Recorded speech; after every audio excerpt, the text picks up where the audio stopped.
Good morning student. SSBM online education में आपका स्वागत है।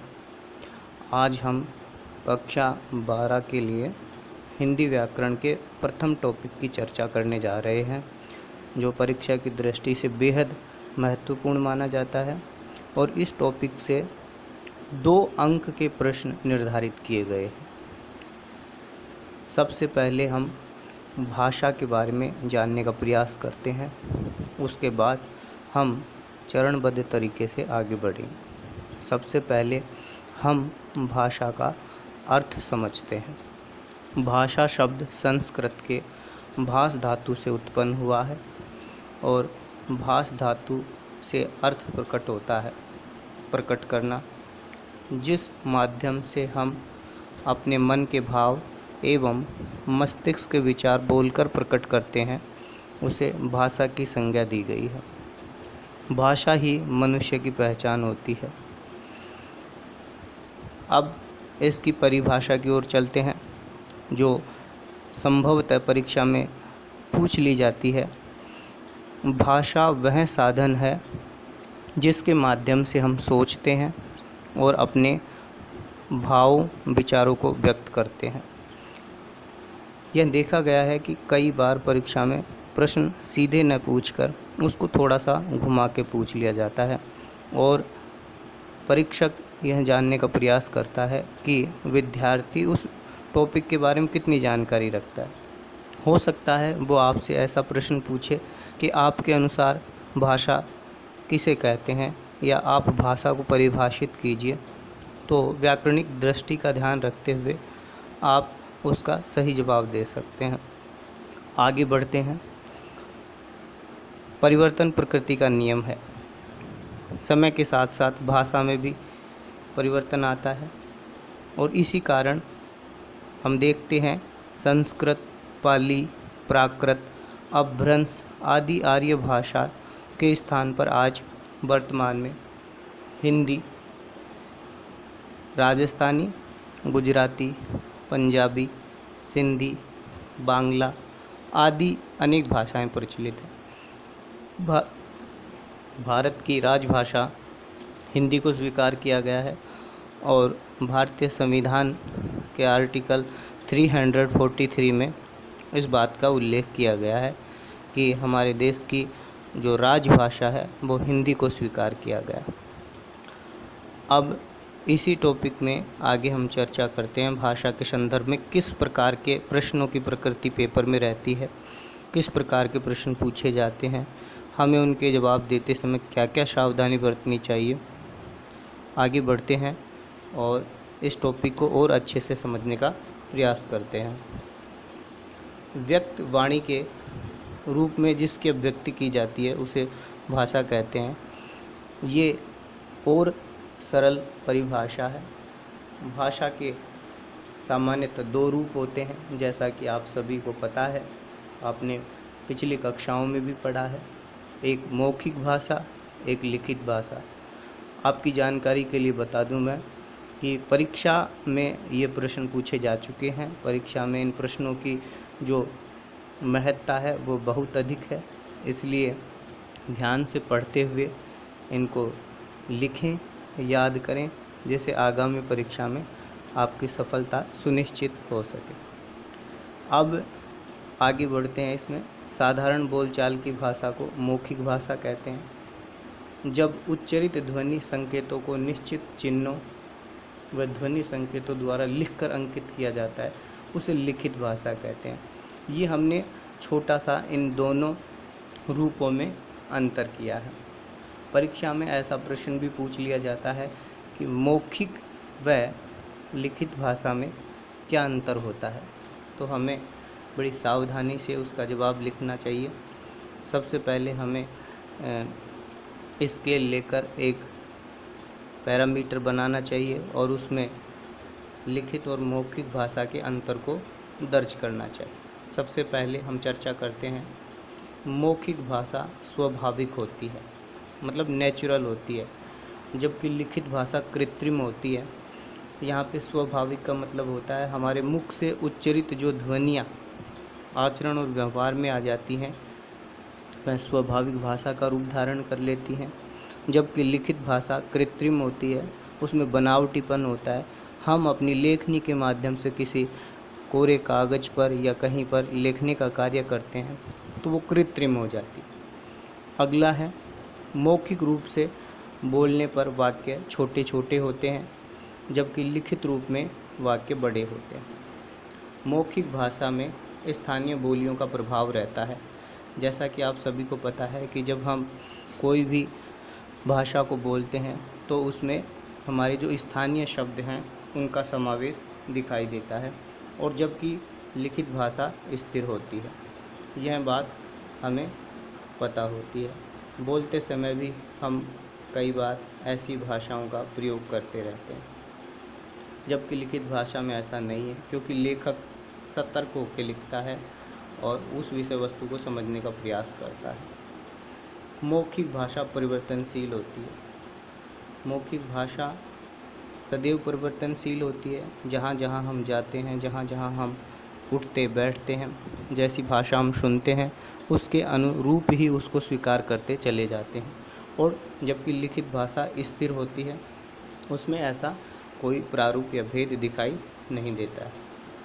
मौखिक भाषा सदैव ताजगी से परिपूर्ण होती है, अर्थात जैसा हम सुनते हैं देखते हैं वैसा हम बोलने का प्रयास करते हैं, अनुकरणात्मक तरीके से हम उसको सीखते हैं।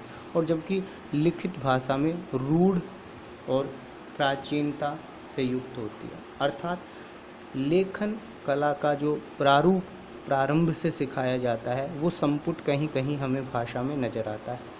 तो ये हमारा तीसरा बिंदु था कि भाषा के दो रूप होते हैं, मौखिक और लिखित रूप। इसको हमने अच्छे तरीके से समझा है, इसके अंतरों को समझा है, और परीक्षा में अगर ये प्रश्न पूछा जाता है तो हमें बेहद सावधानी से इसका जवाब देना चाहिए, जिससे हम इसको और अच्छे तरीके से समझ सकें। विद्यार्थियों, यहाँ पे ध्यान देने योग्य बात यह है कि एग्जामिनर जो प्रश्न पत्र तैयार करता है वो अपने विवेक का प्रयोग करता है और प्रश्न की प्रकृति को बदलता रहता है। पुराने प्रश्न पत्रों में आए हुए प्रश्नों को आधार बनाकर हमें आगे की तैयारी करनी चाहिए। मेरा मानना है कि भाषा के संदर्भ में जानकारी जुटाने से पहले हमें इसके सामान्य गुण दोषों की भी चर्चा कर लेनी चाहिए, लेकिन उसी संदर्भ में हमें भाषा को महत्व प्रदान करते हुए इसके विविध रूपों की चर्चा करनी चाहिए। तो यहाँ पे हमें एक बात याद रखनी है, प्रश्न को ध्यानपूर्वक पढ़ें कि एग्जामिनर हमसे परीक्षा में भाषा के रूप पूछता है या विविध रूप पूछता है। अक्सर विद्यार्थी इस असमंजस की स्थिति में रहते हैं कि हमें रूप की चर्चा करनी है या विविध रूपों की चर्चा करनी है। इस चीज़ को अच्छे तरीके से समझते हैं और आगे चलते हैं इसी संदर्भ के अगले टॉपिक पर, भाषा के विविध रूप या विविध आयाम। सबसे पहले हम मूल भाषा की चर्चा करते हैं। हिंदी व्याकरण में मूल भाषा के संदर्भ में लिखा हुआ है कि आधुनिक भारतीय आर्य भाषाओं की मूल भाषा भारोपीय परिवार है, और ये बात बहुत महत्वपूर्ण है, इसे आप अच्छे तरीके से याद करके रखिएगा। आगे है, इसका दूसरा रूप है विभाषा या उपभाषा।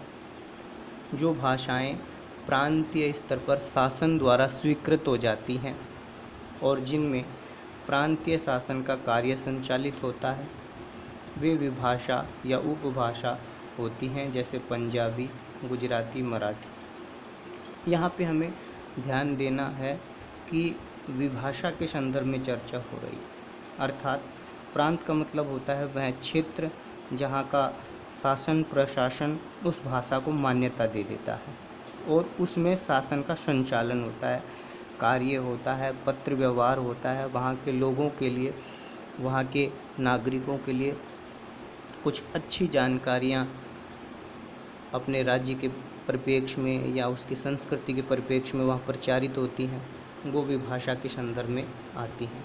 दूसरी बात, विभाषा या उपभाषा के संदर्भ में हमें कोई सस्पेंस नहीं रखना है। विभाषा उपभाषा एक ही है और इसकी जो परिभाषा हमने देखी है, मोटे तौर पर हम यह कह सकते हैं कि वह भाषा जिसे प्रांतीय स्तर पर मान्यता मिल जाती है उसे हम विभाषा या उपभाषा कहते हैं। बेहद महत्वपूर्ण बिंदु है, इसको हम टिक मार्क कर लेते हैं।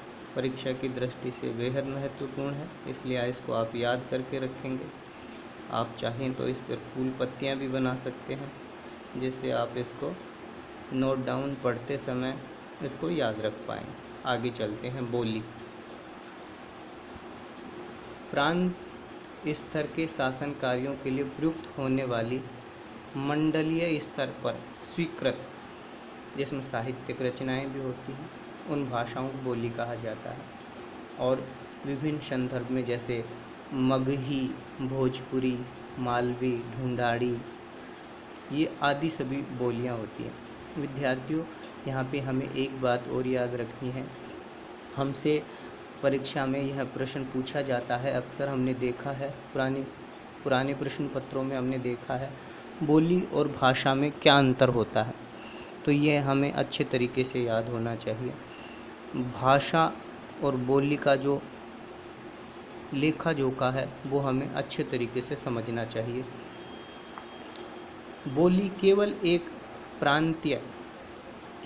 प्रांतीय स्तर के शासन कार्यों के लिए प्रयुक्त होती है। मंडल किसी क्षेत्र विशेष में बोली जाने वाली बोली कहलाती है, जबकि भाषा एक विस्तृत भूभाग पर शासन द्वारा स्वीकृत होती है, जिसमें संपूर्ण राष्ट्र में उसको अपनाया जाता है, उसमें पत्र व्यवहार होता है।